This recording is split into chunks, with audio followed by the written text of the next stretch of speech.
રાજીનામાની ચેલેન્જમાં વધુ એક ધારાસભ્યએ ઝંપલાવ્યું। વાંકાનેરના ધારાસભ્ય જીતુ સોમાણીએ ચેલેન્જ સ્વીકારી।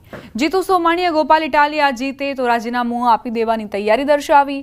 સોમવારે કાંતિલાલ પણ રાજીનામું આપશે, ગોપાલ ઇટાલિયા પણ રાજીનામું આપે। પછી ચૂંટણીમાં ગોપાલ ઇટાલિયા જીતી જાય તો હું પણ વાંકાનેર ધારાસભ્ય પદેથી રાજીનામું આપીશ। અમારા કોઈ મંત્રી પ્રદેશ કક્ષાના નેતાઓ પ્રચારમાં નહીં આવે, તમારે રાષ્ટ્રીય નેતાઓને બોલાવી લેજો। અમે મોરબી જિલ્લાના કાર્યકરો સક્ષમ છીએ। વાંકાનેરના ધારાસભ્ય જીતુભાઈ સોમાણીએ ચેલેન્જ સ્વીકારી, ગોપાલ ઇટાલિયાને મોરબી આવવા આમંત્રણ આપ્યું।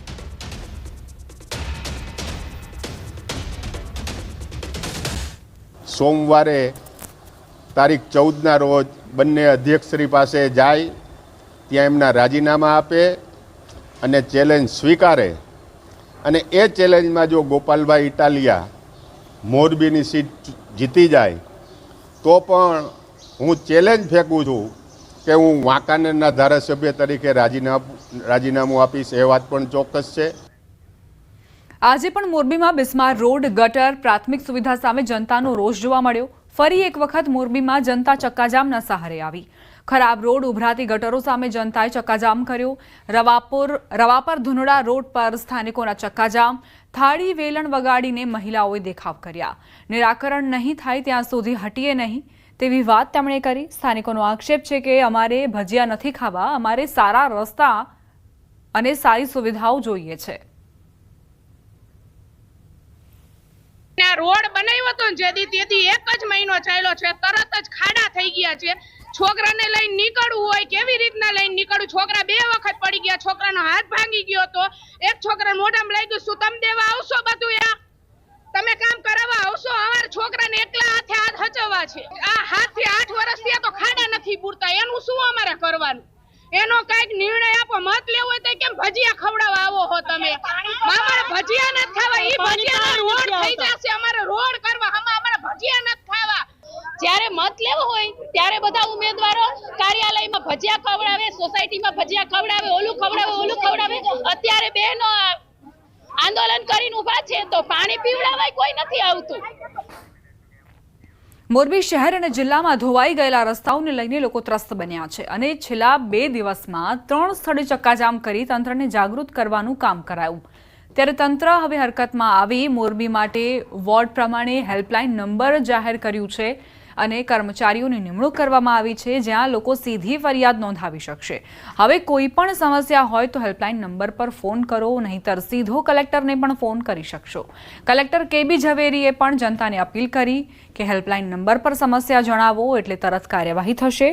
જો કે તેમ છતાં અનેક વિસ્તારમાં લોકોને હજુ પણ જવાબદારી ભર્યો પ્રતિસાદ ન મળતા નારાજગી યથાવત છે। અમે અમારા દરેક વોર્ડમાં એક અધિકારીની નિમણૂક કરી છે। એ ભાઈને આપ ફોન કરશો અને આપની મુશ્કેલ જણાવશો તો વિધિન 10 મિનિટ્સ એ મુશ્કેલી મોરબીના કમિશનરશ્રીને વહીવટદાર પાસે પહોંચી જશે। એવું પણ નહીં બને કે ભાઈ આપનો ફોન નહીં ઉપાડે। જેટલા એરિયાના જેટલા અધિકારી મૂક્યા છે એમની ઉપર સુપરવાઇઝરી અધિકારીની પણ નિમણૂક કરી છે। એ સુપરવાઇઝરી અધિકારી પર અમે નાયબ કમિશનર કક્ષાના 2 અધિકારીઓને પણ સૂચના આપી છે અને સાથે સાથે અમારા કમિશનર શ્રી ખરે સાહેબ અને હું કિરણ ઝવેરી અમારા 2ના મોબાઈલ નંબર શેર કર્યા છે। સુમુલ ડેરીમાં બહારથી દૂધ ભરવાનો મામલો, સુમુલના ડિરેક્ટર જયેશ પટેલનું નિવેદન, મંત્રી મુકેશ પટેલના ઓડિટ બાબતેના નિવેદન પર પ્રતિક્રિયા। સમગ્ર મામલો હવે રાજ્ય સરકાર સુધી પહોંચ્યો છે। જે મંડળીઓમાં એકાએક જ દૂધનું પ્રમાણ વધી ગયું તે મંડળીઓનું સરકાર દ્વારા ઓડિટ કરવામાં આવશે। આ બાબતે સુમુલ ડેરી તરફથી પણ સહકાર આપવામાં આવશે। મહારાષ્ટ્રથી દૂધ લાવી તેનું વેપારીકરણ કરવું તે અયોગ્ય। સુમુલ ડેરીમાં મહારાષ્ટ્રથી દૂધ લાવી ભરાતું હતું। 25 મંડળીઓને 3 કરોડથી વધુ દંડ ફટકારાયો હતો। દંડની માફી માટે ડિરેક્ટરો દ્વારા રેલી યોજાઈ હતી। હા, મુકેશ પટેલે જે ખાસ કરીને ઓડિટ કરવાની જે વાત કરી છે, જ્યારે આ સમગ્ર મામલો રાજ્ય સરકારની વાતમાં ધ્યાને આવ્યો હોય ત્યારે આવનાર દિવસોમાં જે 1100 અમારી સાથે જોડાયેલી તમામ મંત્રીઓની ઓડિટ કરવાની જે વાત થઈ છે અમે સહર્ષ અને સ્વીકારીએ છીએ। જ્યાં પણ ભૂલો થયેલી હોય એ ચોક્કસ બહાર આવી જોઈએ અને એમનું જે વાત છે એ ચોક્કસ સુમુલ અમે સ્વીકારીએ છીએ। આવનાર દિવસોમાં રાજ્ય સરકાર જ્યારે ઓડિટ કરવા જઈ રહી છે ત્યારે ઓડિટ કરીને દૂધનું દૂધ અને પાણીનું પાણી થવું જોઈએ એવું અમારું ચોક્કસ માનવું છે। સમાચાર વડોદરાથી ગંભીરા બ્રિજ દુર્ઘટનામાં હજુ 2 લોકો લાપતા છે. મોરબીથી સુરત જઈ રહેલા ટ્રક ડ્રાઈવર અને ક્લીનર બનાવનો ભોગ બન્યા. ક્લીનર પર્વત વાગડિયાનો મૃતદેહ મળ્યો. ડ્રાઈવર સુખાભાઈ હજુ સુધી લાપતા છે. પાદરાના 25 વર્ષીય વિક્રમસિંહ પઢિયાર પણ 3 દિવસથી લાપતા. રોજગારી માટે ઘરેથી નીકળેલા અને દુર્ઘટનાનો ભોગ બની ગયા.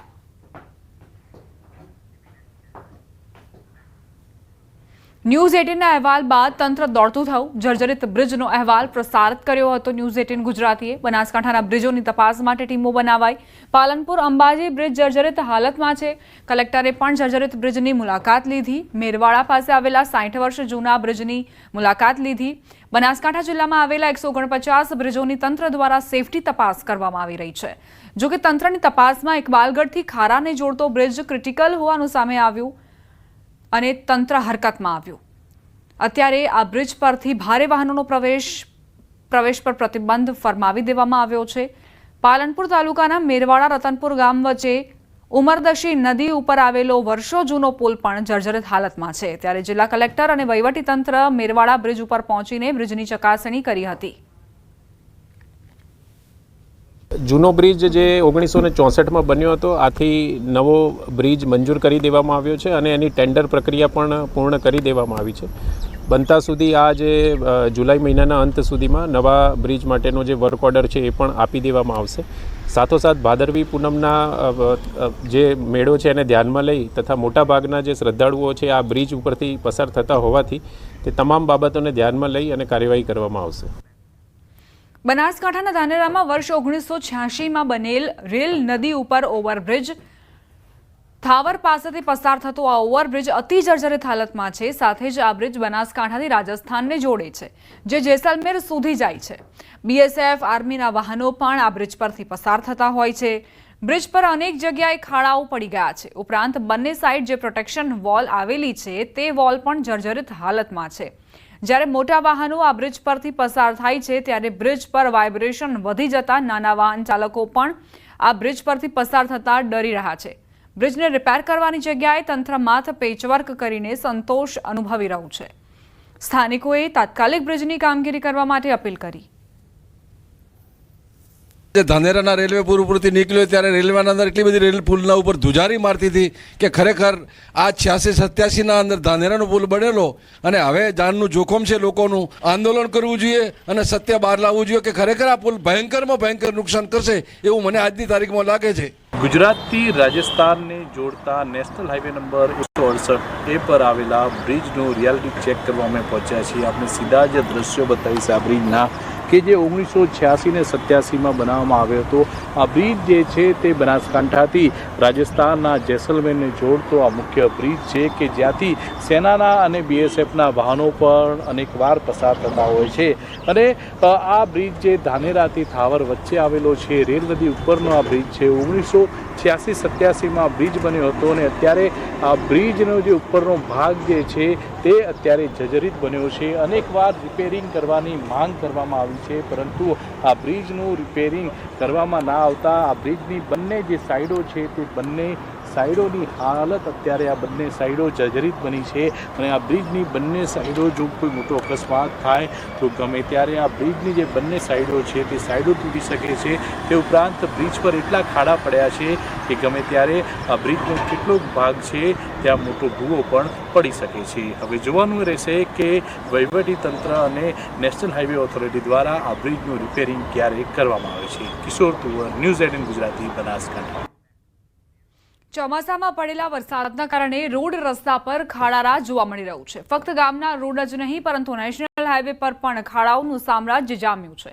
પાલનપુર નજીકથી પસાર થતા નેશનલ હાઈવે પર રોજના હજારો વાહન પસાર થાય છે અને આ હાઈવે પર પડેલા ખાડાઓને લઈ અવરજવર કરતા લોકોને હાલાકી પડી રહી છે.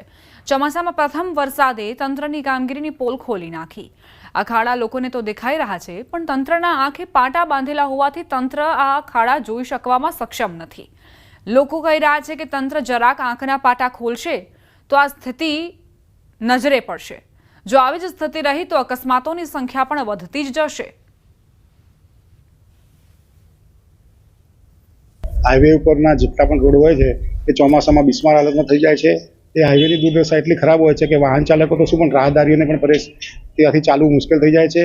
વાહન ચાલકોના વાહનો કકડી જાય છે, વાહન ચાલકોને શારીરિક તકલીફો થાય છે, પરંતુ તંત્ર સુધરતું નથી. દર ચોમાસે આ તકલીફો થાય છે. કેટલા બધા મોટા ખાડા પડી ગયા છે અને એના લીધે કેટલાક અકસ્માતો પણ થાય છે. અત્યારે તાજેતરમાં જ 2-3 એક્સિડન્ટો હમણાં જ થયા અને 2 મૃત્યુ પણ થયા છે.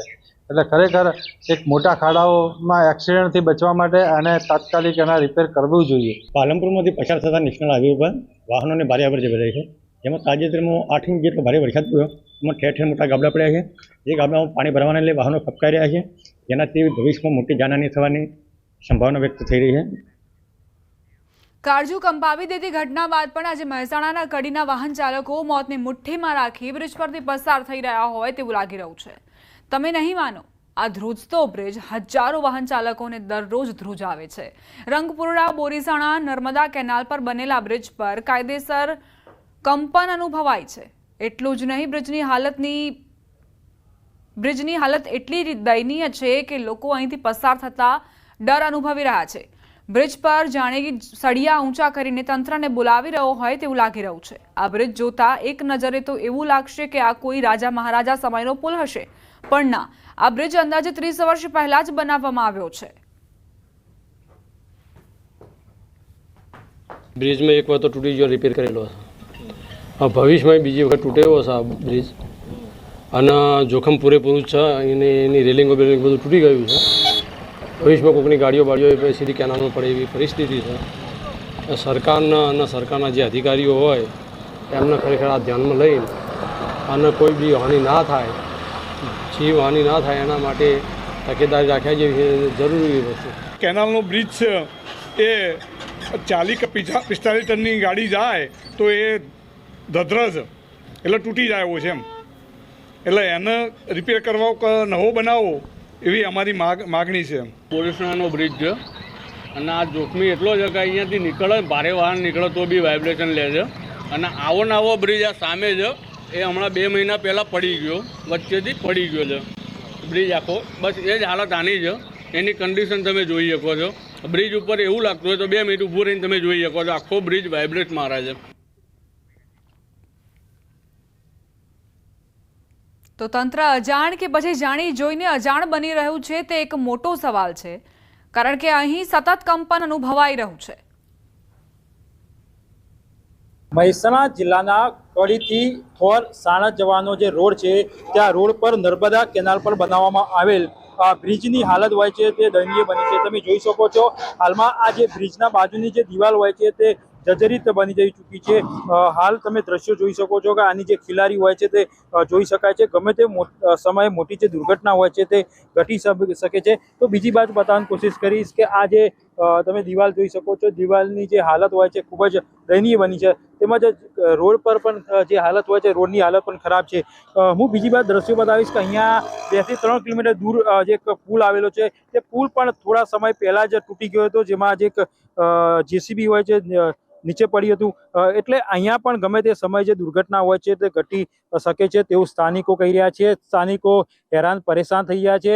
આ મેન હાઈવેથી હોવાના કારણે જે વાહન ચાલકો હોય છે, સ્થાનિકો હોય છે, તેમને મજબૂરીમાં અહીંયાથી અવરજવર થવું પડે છે, પરંતુ એક ભયના નેજા હેઠળ એ અહીંયાથી પસાર થઈ રહ્યા છે. ગમે તે સમયે આ જે દુર્ઘટના હોય છે તે ઘટી શકે છે. ત્યારે સ્થાનિકોની માંગ છે કે આ જે પુલ છે તેનું રિપેરિંગ કરવામાં આવે અથવા નવો બનાવવામાં આવે, જેથી કરીને અહીંયા કોઈ મોટી દુર્ઘટના ઘટે નહીં.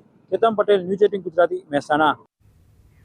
છોટાઉદેપુરના બોડેલી નજીક આવેલા મેરિયા અને ઓરસંગ નદી પરના 2 બ્રિજ ઉપર ભારદારી વાહનોને અવરજવર પર રોક લગાવાઈ છે, જેને લઈને હવે વડોદરાથી છોટાઉદેપુર અને મધ્યપ્રદેશ તરફ જતા વાહન ચાલકોને લગભગ 70 કિલોમીટર ફરીને જવાનો વારો આવ્યો છે.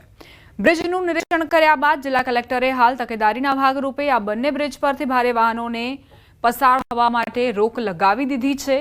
જાહેરનામું બહાર પાડવામાં આવ્યું છે. જ્યાં સુધી બ્રિજનું ટેસ્ટિંગ રિપોર્ટ નહીં આવે ત્યાં સુધી આ બંને બ્રિજ ઉપર ભારે વાહનો પર રોક રહેશે. હાલ બ્રિજ બંધ કરાતા સ્થાનિકો મુશ્કેલીમાં મુકાયા છે. તમે મોટા મોટા સાધનો બંધ કરે છે બરોબર છે, 50-50 ટનના 100-100 ટનના હાઈવા બંધ કર્યા બરોબર છે, પણ નાના સાધનો બંધ કરાવવાથી પબ્લિકને કેટલું બધું નુકસાન થાય છે. જે બોરેલીથી જબુગામ વચ્ચે અનેક ખેતરો આવેલા છે, કેરાના, શાકભાજી, થી લઈને અનેક ખેડૂતોને બહુ તકલીફ પડે છે. વેપારીની હાલત તો બગડવાની જ છે. અમારે ભાડાનું કાર્ટિંગ વધી જવાનું છે અને ખૂબ જ તકલીફો પણ રહે. અમારે 2 કલાક વધારે સમય લાગશે. હવે છોટાઉદેપુરની જાહેર જનતાને જે આ ખેડૂતોને છે એમના પાક માલના વસ્તુને લઈને બજારમાં જવું, નાની મોટી જરૂરિયાતમંદ માણસોને રેગ્યુલરી જે બજારને આવર જવર કરી હોય તો એ એમની જે મુશ્કેલીઓ બને એટલી વહેલી દૂર કરે. મેરિયા બ્રિજ અને હોરસંગ બ્રિજ હેવી વ્હીકલ્સ માટે બંધ કરવામાં આવ્યું છે. 2-3 દિવસમાં NHAIની જે ટેકનિકલ ટીમ છે આ આવીને તપાસ કરશે તો ખરેખર ખબર પડશે કે આગળ શું કાર્યવાહી કરવાની છે.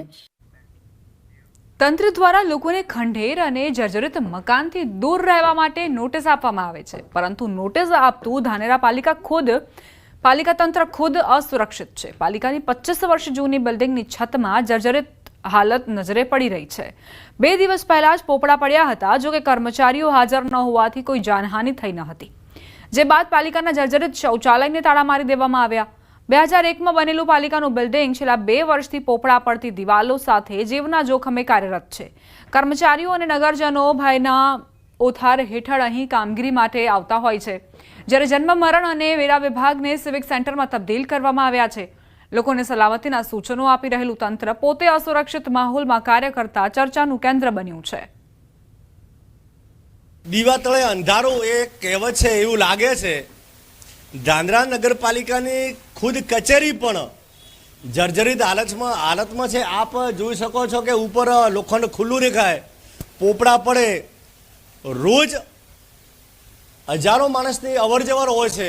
ગમે ત્યારે જાનને નુકસાન થાય એવી પરિસ્થિતિ છે, પણ આ અધિકારીઓને લાગતા પોતાની ચેમ્બર નથી દેખાતી અને જનતા અને નાના મોટા વેપારીઓને માત્ર ને માત્ર એમની દુકાનો અથવા ઘર દેખાય છે. કર્મચારીઓ અત્યારે કામ કરી રહ્યા છે.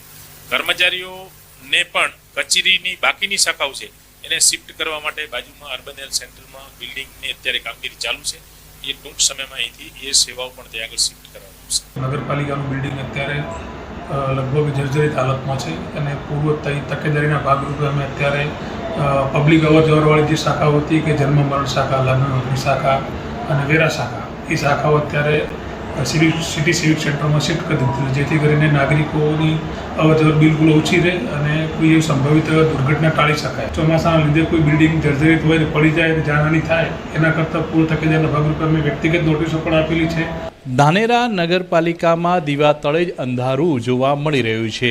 એક તરફ ધાનેરા નગરપાલિકા દ્વારા જાહેર નોટિસ ફટકારવામાં આવી છે કે જે લોકોના મકાન જર્જરિત હોય, શોપિંગ જર્જરિત હોય તે ઉતારી લેવા, તો બીજી તરફ ધાનેરા નગરપાલિકા જર્જરિત છે. ધાનેરા નગરપાલિકાના આ ધાબાના દ્રશ્યો જુઓ કે ત્યાં પોપડાઓ પડી રહ્યા છે. અહીંયા અરજદારો તેમજ નગરપાલિકાના કર્મચારીઓ જીવના જોખમે નગરપાલિકામાં આવતા હોય છે અને જીવના જોખમે કામ કરતા નજરે પડી રહ્યા છે. જ્યાં નજર કરો ત્યાં પોપડાઓ પડી રહ્યા છે, ખીલાસરીઓ નીકળી છે. તો બીજી તરફ ધાનેરા નગરપાલિકા દ્વારા ગામ લોકોને જર્જરિત મકાનોથી સાવચેત રહેવા માટેની અપીલ કરવામાં આવી રહી છે.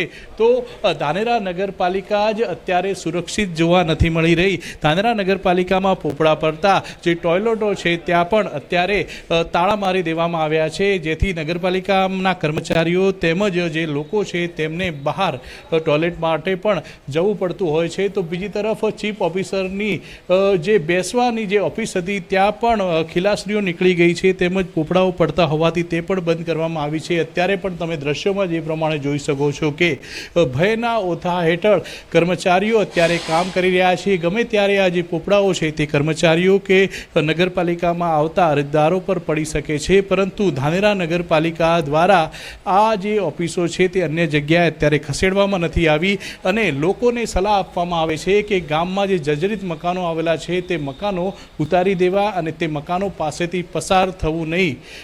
કિશોર તુવર, ન્યૂઝ 18 ગુજરાતી, બનાસકાંઠા.